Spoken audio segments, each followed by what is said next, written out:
Hello guys, welcome back to my YouTube channel. I still thank you for your support. Keep subscribing, keep watching the videos, share to the friends and the families so that we can grow. Our target is to reach 2K subscribers. So today I'm gonna take you to the continuation of one of the videos we watched last time of raters. So I hope you will enjoy the video.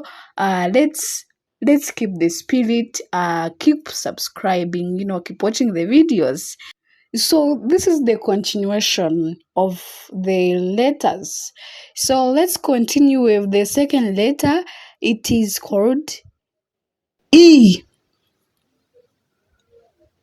E. E. E-G. Amaji. Ijiti. Ibiti. Ifi. Amafi. U. U.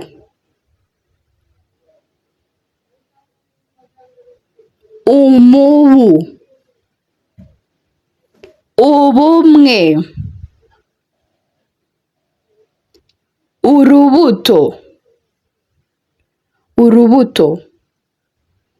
Umutima. Umutima. O.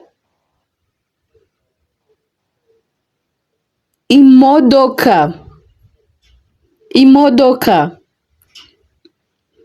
Amahoro. Amahoro. Ururabo.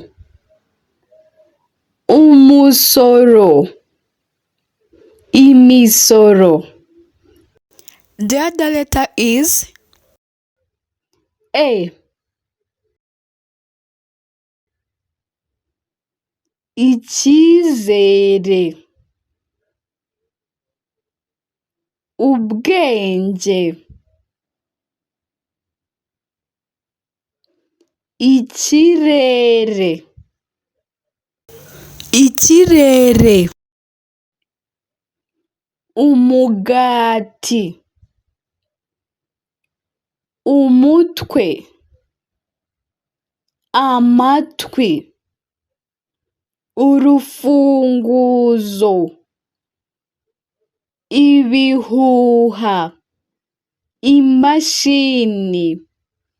Inkweto. Inzu. So thank you guys for watching our video. I hope you learned. Keep subscribing and keep sharing the videos. I hope to see you in the next video. Ciao ciao.